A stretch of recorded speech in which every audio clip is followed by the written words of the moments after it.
I am so excited to start our new read aloud, which is Harry Potter and the Sorcerer's Stone.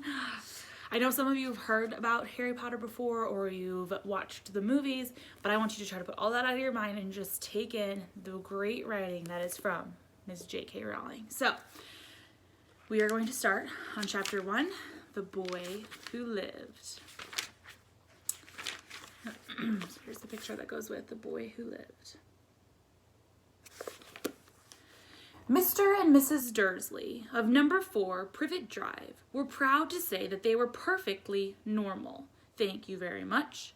They were the last people you'd expect to be involved in anything strange or mysterious because they just didn't hold with such nonsense. Mr. Dursley was the director of a firm called Grunnings, which made drills. He was a big, beefy man with hardly any neck, although he did have a very large mustache. Mrs. Dursley was thin and blonde and had nearly twice the usual amount of neck, which came in very useful as she spent so much of her time craning over garden fences spying on the neighbors. The Dursleys had a small son named Dudley, and in their opinion, there was no finer boy anywhere. The Dursleys had everything they wanted, but they also had a secret, and their greatest fear was that somebody would discover it. They didn't think they could bear it if anyone found out about the Potters. Mrs. Potter was Mrs. Dursley's sister, but they hadn't met for several years. In fact, Mrs. Dursley pretended she didn't have a sister, because her sister and her good-for-nothing husband were as un-Dursleyish as it was possible to be. The Dursleys shuddered to think what the neighbors would say if the Potters arrived in the street. The Dursleys knew that the Potters had a small son too, but they had never seen him. This boy was another good reason for keeping the Potters away. They didn't want Dudley mixing with a child like that. When Mr. and Mrs. Dursley woke up on the dull gray Tuesday is where our story starts. There was nothing about the cloudy sky outside to suggest that strange and mysterious things would soon be happening all over the country. Mr. Dursley hummed as he picked out his most boring tie for work, and Mrs. Dursley gossiped away happily as she rustled a screaming Dudley into his high chair. None of them noticed a large, tawny owl flutter past the window. At 8:30, Mr. Dursley picked up his briefcase, pecked Mrs. Dursley on the cheek, and tried to kiss Dudley goodbye, but missed because Dudley was now having a tantrum and throwing his cereal at the wall. "Little tyke," chortled Mr. Dursley as he left the house. He got into his car and backed out of number 4's drive. It was on the corner of the street that he noticed the first sign of something peculiar: a cat reading a map. For a second, Mrs. Dursley didn't realize what he'd seen. Then he jerked his head around to look again. There was a tabby cat standing on the corner of Privet Drive, but there wasn't a map in sight. What could he have been thinking of? It must have been a trick of the light. Mr. Dursley blinked and stared at the cat. It stared back. As Mr. Dursley drove around the corner and up the road, he watched the cat in his mirror. It was now reading the sign that said Privet Drive. No, looking at the sign. Cats couldn't read maps or signs. Mr. Dursley gave himself a little shake and put the cat out of his mind. As he drove towards the town, he thought of nothing except a large order of drills he was hoping to get that day. But on the edge of town, drills were driven out of his mind by something else. As he sat in the usual morning traffic jam, he couldn't help noticing that there seemed to be a lot of strangely dressed people out. People in cloaks. Mr. Dursley couldn't bear people who dressed in funny clothes, the get-ups you saw on young people. He supposed this was some stupid new fashion. He drummed his fingers on the steering wheel and his eyes fell on the huddle of these weirdos standing quiet close by. They were whispering excitedly together. Mr. Dursley was enraged to see that a couple of them weren't young at all. Why, that man had to be older than he was, and wearing an emerald green cloak. The nerve of him!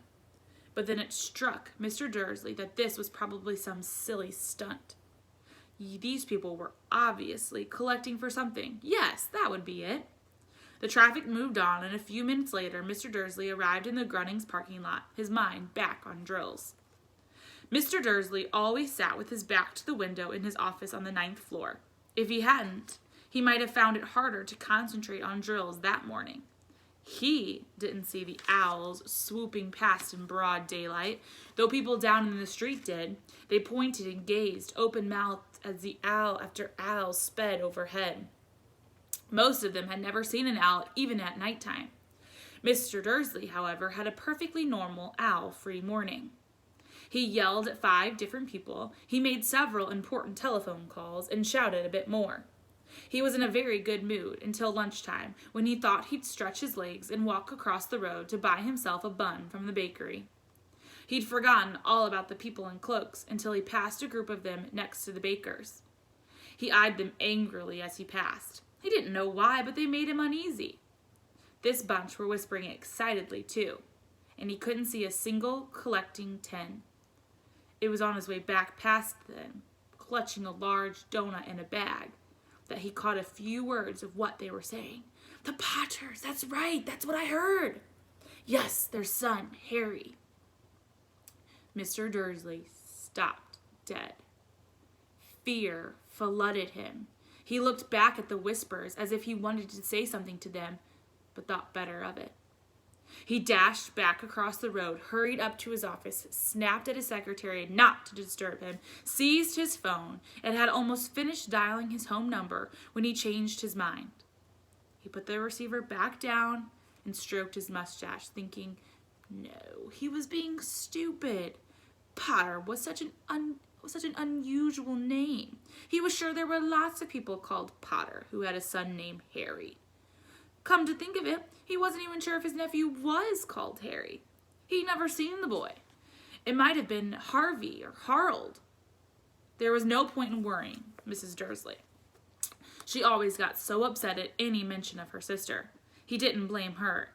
If he'd had a sister like that, but all the same, those people in cloaks. He found it a lot harder to concentrate on drills that afternoon, and when he left the building at 5 o'clock, he was still so worried that he'd walked straight into someone just outside the door.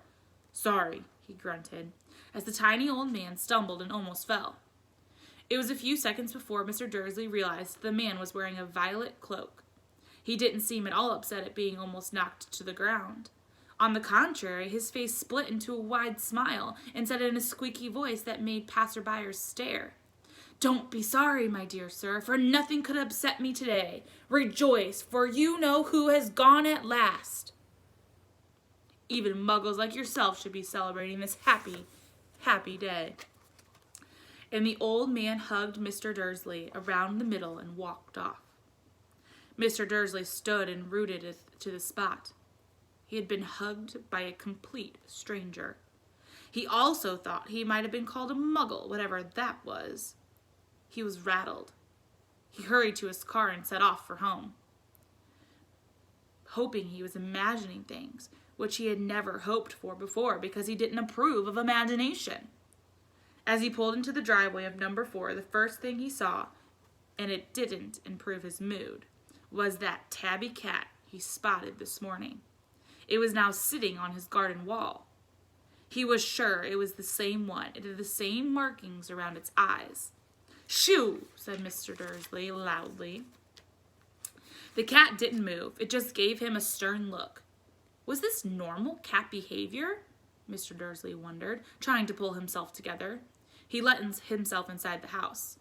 He was still determined not to mention anything to his wife. Mrs. Dursley had a nice, normal day.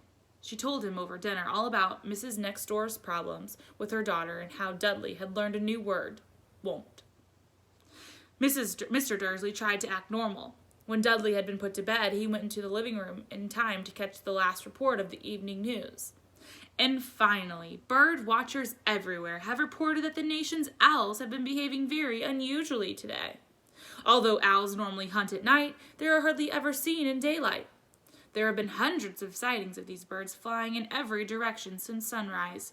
Experts are unable to explain why the owls have suddenly changed their sleeping pattern.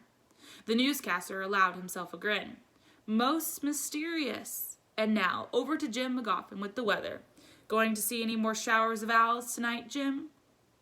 Well, Ted, said the weatherman, I don't know about that, but it's not only owls that have been acting oddly today. Viewers far apart from Kent, Yorkshire, and Dundee have been phoning in to tell me that instead of the rain I promised yesterday, they had a downpour of shooting stars. Perhaps people have been celebrating bonfire night early. It's not until next week, folks, but I can promise a wet night tonight. Mr. Dursley sat frozen in his armchair. Shooting stars all over Britain, owls flying by daylight, mysterious people in cloaks all over the place, and a whisper about the Potters. Mrs. Dursley came into the living room carrying 2 cups of tea. It was no good. He'd have to say something to her. He cleared his throat nervously. Petunia? Dear, you haven't heard from your sister lately, have you? As he had expected, Mrs. Dursley looked shocked and angry. After all, they normally pretended she didn't have a sister. No, she said sharply. Why? Funny stuff on the news, Mr. Dursley mumbled. Owls, shooting stars, and there were a lot of funny people in town today. So, snapped Mrs. Dursley, well, I just thought maybe it was something to do with, her crowd. Mrs. Dursley sipped her tea through her pursed lips. Mr. Dursley wondered whether he dared tell her that he'd heard the name Potter. He decided he didn't dare. Instead, he said, as casually as he could, their son. He'd be about Dudley's age now, wouldn't he? I suppose so, said Mrs. Dursley stiffly. What's his name again? Howard, isn't it? Harry. Nasty common name, if you ask me. Oh, yes, said Mr. Dursley, his heart sinking horribly. Yes, I quite agree. He didn't say another word on the subject as they went upstairs to bed. While Mrs. Dursley was in the bathroom, Mr. Dursley crept to the bedroom window and peered out into the front garden. The cat was still there. It was staring down Privet Drive as though it was waiting for something. Was he imagining things? Could all this have anything to do with the Potters? If it did, if it got out that they were related to a pair of, well, he didn't think he could bear it. The Dursleys got into bed. Mrs. Dursley fell asleep quickly, but Mr. Dursley lay awake, turning it all over in his mind. His last confronting thought before he fell asleep was that even if the Potters were involved, there was no reason for them to come near him and Mrs. Dursley.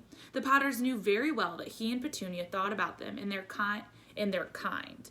He couldn't see how he and Petunia could get mixed up in all of any of this that might be going on. He yawned and turned over. It couldn't affect them. How very wrong he was. Mr. Dursley might have been drifting into an uneasy sleep, but the cat on the wall outside was showing no signs of sleepiness.